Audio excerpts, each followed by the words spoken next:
สบายดีท่านผู้ชมเนาะคลิปนี้ก็เป็นคลิปที่บ่าวนำว่าเราพี่น้องเลยให้บ่าวคำน้อยมากินข้าวพี่เอากินพูดเหมือนกันยังข้าถ้วยข้าบ่วงได้ให้สนุกไปบ้องเมื่อกี้คนลงมาแล้วเนาะกินข้าวมะกินข้าวแล้วเนื้อนั่นน่ะเฮ็ดเวียปักเก่งๆก่อมาเฮ็ดมากินนี่ไปกินข้าวใช่ไหมไปพี่น้องไปหาปลาข้าวให้ทางอันนั้นก็ให้ทางไอ้คำน้อยเขากินข้าวก่อนเนาะพอเกี่ยมแล้วแหละพี่น้องเกี่ยมไปขึ้นมาโอ้นี่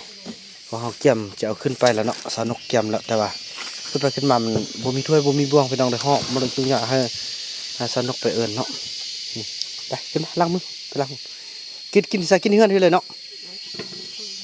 บ่กินที่เอากินน้ำไอแล้วมันนี่พี่น้องเนาะขึ้นมาเลยไอ้คำนั้นมาครับแล้วไปเลยมานั่งทางอยู่ไปเจอขึ้นไปแล้วโอ้ยเนาะมันก็เลยมาลุยอย่างนี้ไปในห้องเลยโอ้สนุกอีกกลมไรโอ้เห็นนมมันน่ะโอ้เนาะเล็กโซ่วะเจ้านี่นะบุดีเนาะไอ้นกนี่เนาะตัวมีลูกมีผัวอยากมาโซ่นมเนาะโอ้ไปนั่งคุณเนาะไปนั่งใกล้ๆไอ้กินหรอก่อนไปยังไม่คิดคำน้อยไปนั่งคุณ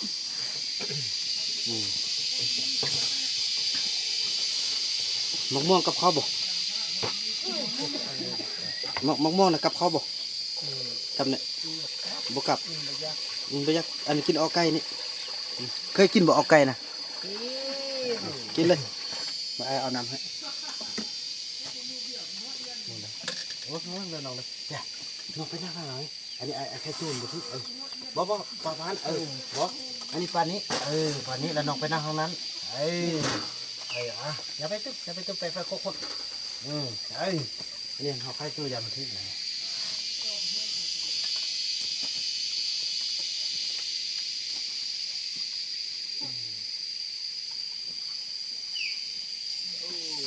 เอาน้ำมากิน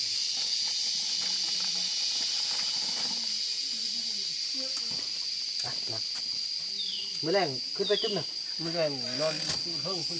นอนเลยนอนด้วยโอ้เอาเครื่องขึ้นไปเลยเนาะเอาเครื่องหันนอนเครื่องเอาเต้นหันบ้างเต้นมันมีเต้นอันเคยไล่หันคือข้อมเราเต้นเอาเต้นนั่นมันบอกเอาเต้นหันเอาเต้นให้เขาอยากนอนเต้นหน่อยมันยันนอนขึ้นมันยันยุ่งก่อนแม่นเลยโบยันพี่สิว่าบ่มีพี่เนาะมันไม่ใช่คือมัดละโอ้พี่คำน้อยกินหมดแล้วปอเก่งกระโดดกินพี่ได้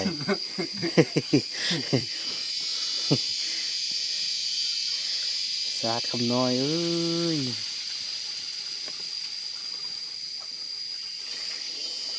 กินอิ่มเด้อไอ้กินหรือเปล่าพอกินเลี้ยวเมื่อไรแกงเห็ดสุกินในเห็ดบอกไง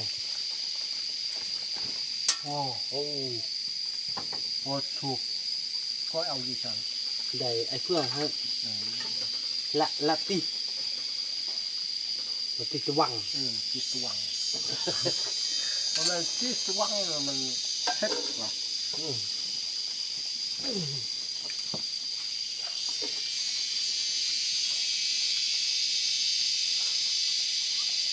แล้วเครื่องอยู่พี่เอาขึ้นไปมันเลยเนาะเครื่องนี่เอาขึ้นไปมัดเลยนอนอีกเครื่องหันแล้วมืออื่นนี่ฟันหันแล้วเราขุดห้องน้ำขุดห้องน้ำนะเอาดึงสายดึงขึ้นไปแหละตอนน้ำขึ้นเลยเนาะขึ้นไปเลยตอนเครื่องหันเป็ดอันแม่เจ้าวอนพอดีช่วยเพิ่นจะพากมาแต่เพิ่นพอเส้นทองมาเด้อทางวัดพอเส้นทองมาแล้วเพิ่นจะเอามานำบ่เลี้ยงเป็ดเทศเลยนะเลี้ยงแต่เป็ดกาบเราจะเป็ดไข่เลยเนาะจะเป็นไข่ได้กับเป็นโตกับพัฒนาคู่มือได้พี่น้องเลย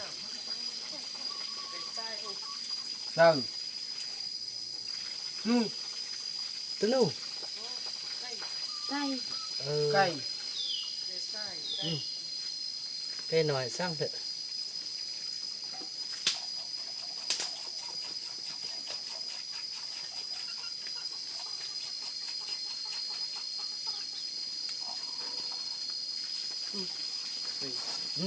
ทิ้งเลยเนาะทิ้งเลยก็ไม่เนาะไอ้นุ่นกินข้าวแล้วหนึ่งกินละ กินกันมากินแม่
เย็นนะ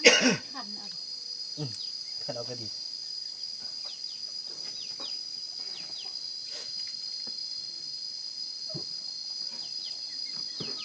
มีข้าวเรา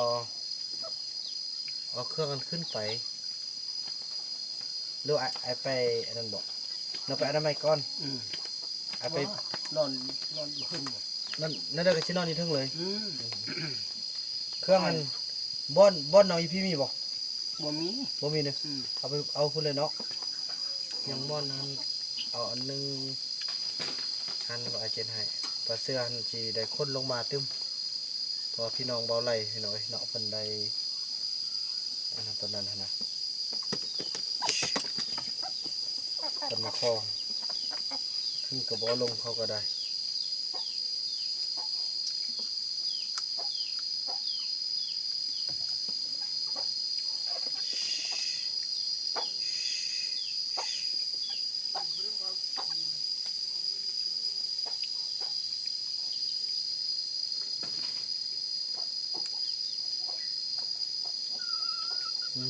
นั่นออมไปพุ่น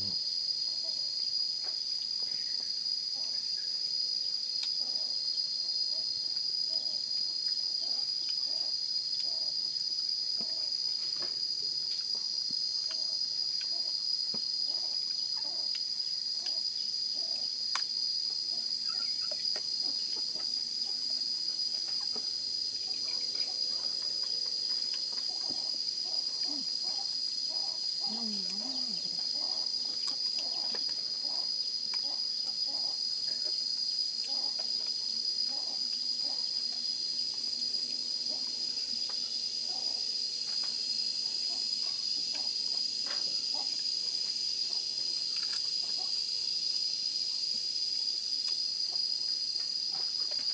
สวัสดีครับคุณแม่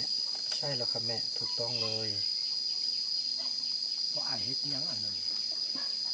ก็เจ้าชิมางนะครับ บางนอนดูทึ่งตี มันมางแล้วก็อนามัยไม่ได้นอนนี่ถึง มันทรงสองคนเรียบร้อยเลย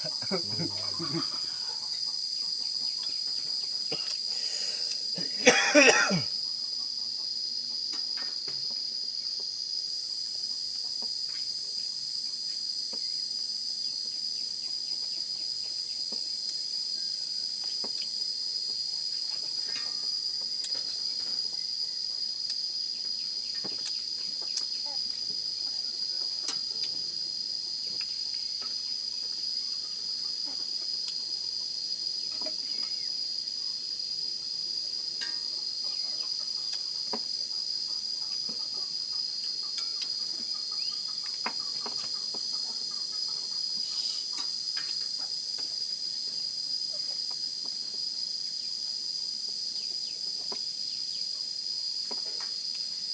บ่แม่กับสาวพ่อนี่มันได้ยอตีลูกนี่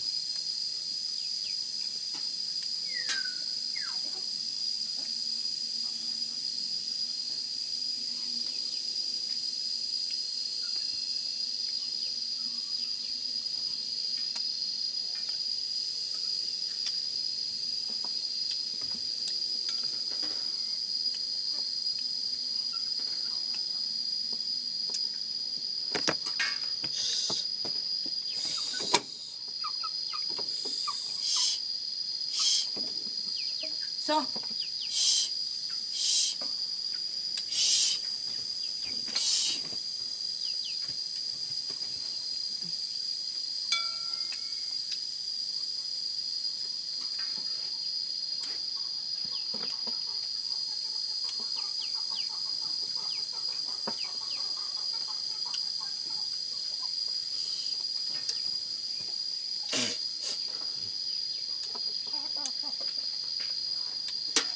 กินอิ่มเนี่ย อิ่มแล้ว บ่อิ่มติ อืม เอามะม่วงมาบ่สิปองมะม่วงให้กับเขาว อิ่มแล้ว อิ่มแล้วอิ่มแล้วเนี่ย อิ่มแล้ว กินน้ำใส่ก่อนแล้วเดี๋ยวนี้เด้อเวียกนะถ้าน้องขึ้นไปน้ำไม่ตึมเด้อโอ้ยถ้าเอาน้ำขึ้นไปกินแด เอานำแดกกับเครื่องไปนอนทึ่ง อืม นอนฟันคืน โอ้บ่ได้กันเมื่อคืน ว่าฟันเมื่อคืนก็นอนเลย เมื่อคืนเดี๋ยวบ่ฟันยันงู อย่างนี้ ฟันแต่ต้นเว้นมันกับมันโพดมันจะฟันต้นเว้นหันแล้วก็นอนแล้วไอซีเรามืออื่นหันเบิ่งเวียกต่อไปไอซีบอกให้ทางบนดาวบนดาวกระทางไปเด้อกระแดดแห้งเราก็จุ๊บ กันให้กับจู มื้อนี่ไอซีได้ไปเวียกเอาไปเวียกนิดนึงแหละก็กลับมาแล้วก็ว่าเรื่องบนขึ้นห้องน้ำหัน คนนำอันนี้ ขึ้นห้องน้ำที่บนห้องท้ายห้องอาบเขา อาบเฮา ครับ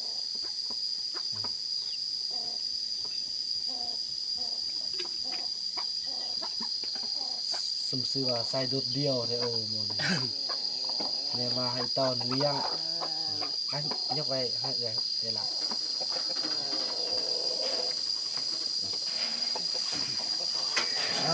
พี่น้องเนาะคือเรียกว่าอันเวียกกะสีบอกนั่นแหละพี่น้องเอ้ยเด้อนั่นเด้อเวียกเด้อเอาสู้ๆไอ้ก็จะได้ไปเอาเครื่องแล้วก็ทางนี้ก็แบ่งเวียงให้ทางไอ้เฟืองนำพาเขาเจ้าเนาะถือว่าเมียนเนาะเมียนอนามัยทุกอย่างพอเงินพอเราจันก็เริ่มสำเร็จแล้วพี่น้องเอ้ยเนาะเดี๋ยวไปเบิ่งกันก่อนบอกนำพาไปเบิ่งพี่น้องเอ้ยเนาะไปเพราะว่าเมื่อกี้ข้อเต้นนำทางเคยเนาะเพิ่นเอาให้ละไปเอาเต้นแล้วก็เหาะเครื่องขึ้นไปท่าเราตอนกินข้าวในลงมากินพี่เอาก่อนเด้อพอตื่นจังน้อยมันเป็นหูเป็นห้าเราก็เรื่องห้องน้ำแล้วอากาศเบิ่งก็เรื่องหม้อเฮ็ดแต่กระโปะเด้อพี่น้องเอ้ยเนาะนี่เต้นตัวนั้นเด้อกลางหม้อเฮ็ดแต่กระโปะวันลุงถ้วยเรื่องบ่วงตัวนี้แหละนี่อันนี้คือเคยไล่เอาให้เด้อแบ่งปันกันพอ กันนอนอยู่ทึ่งอยู่ลุม ด้วยกันนอนอยู่เทิงอยู่ลุ่มเนาะ เนี่ยทึ่งวันลุม แล้วพร้อมผ้าเสื้อได้อยู่เทิงคนเนาะ บนทุ่งบนลุม ยังม่อนอยู่ใส่มีบ่ม่อนขึ้นไปเอาอีพุ่นหุ่นเนี่ยอย่าหุ่นอยู่หุ่นมีไปเอาเลย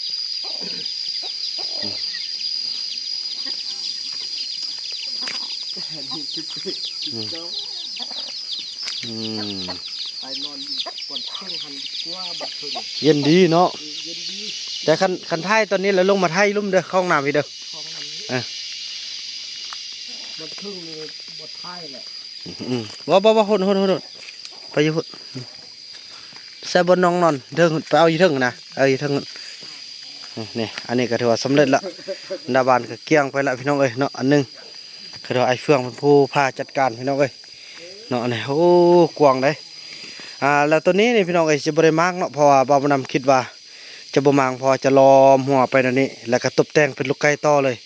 อันนี้ก็เฮ็ดบอลวางไข่บอลเฮ็ดหานทางในก็เฮ็ดบอลอันไก่โดดขึ้นโดดลงคิดว่าให้มันเป็นแบบนั้นพี่น้องเอ้ยเนาะเพราะว่าจะไปนั่นนี่นำระบบนำจะย้ายขึ้นมาเทิงพี่เด้พอพ่อแม่เพิ่นก็สร้างกว่าสิได้สำเร็จบ่แม่นน้อยๆเนาะ สลัดประยุกต์เป็นลูกไก่เลยพอจะไปมางเอานี่ฟาดเอาตัวนั้นทันเนาะมาล็อกยกแยกให้แล้วก็ยกเอาตัวนั้นเด้มาใส่แล้วก็ตั้งอีกตึ้มพี่น้องเอ้ยเนาะพอมันได้หลายๆอันเลยพอต่อไปจะเป็นอาณาจักรของไก่เลยแค่นี้นี่ทั้งสั้นเลยเบิ่งเอาม่อนให้ไอ้คำน้อยอันนึงเด้อเสิร์ฟเพิ่นสิไปนอนถึงไปเอาเลยเนาะไอ้เฟื่องอยู่พี่กะฟักเบิ่งฟักแย่งเด้อต่อไปแล้วมันเฮือนเซาลี่หั่นแล้วไม้เฮากะไปปลามันแห้งแล้วเอาขึ้นมาไว้พี่เลยเด้อไม้น่ะกายบ่ให้มันทึกพวกดอยเพราะว่าเฮาสิได้เอาไปเฮ็ดเตียงให้ผู้เฒ่าต้องผู้เฒ่าบัดอันเฮาปูยังแล้วนะเตียงให้ผู้เฒ่านอนพี่น้องเอ้ยเนาะนี่โอ้กวางงามดีบัดนี่กวางอันนี้แหละก็จะออกอันนั้นก็ออกแต่ว่าตั้งแต่เฮือนบ่าวบุญนำไปบ่ได้ออกพี่น้องเพราะว่าเอาไว้ให้จูอยู่ในป่ามาเนาะแล้วอันนี้ก็โต๊ะตั้งก็จะเอาขึ้นหลังจากที่ว่าปูอันนี้ก็เพิ่นเอิ้นนะปูพื้นเฮ็ดเป็นโต๊ะกินข้าวเลยเนาะอันนี้เฮาก็บางทีเฮาอาจจะยกไปเป็นลูกไก่ตึมพี่น้องเอ้ยบ่อึดแนวสิเฮ็ดเนาะค่อยว่ากันต่อไปถ้าพ่อแสงทองมาจัดการก่อนพ่อแสงทองเพิ่นสิมาจัดการแทนท่านแม่เจียวอนอีกแล้วพี่น้องเอ้ยเนาะจังซั่นแล้วพี่น้องเนาะถือว่าอันนี้ก็เกียงงามไปละถือว่าคลิปนี้บ่าวมานำขออนุญาตจบคลิปกันซ้ำนี้ก่อนเด้อพี่น้องเนาะแล้วก็พบกันใหม่ในคลิปต่อไปคลิปนี้บ่าวมานำขอกล่าวคำว่าสบายดี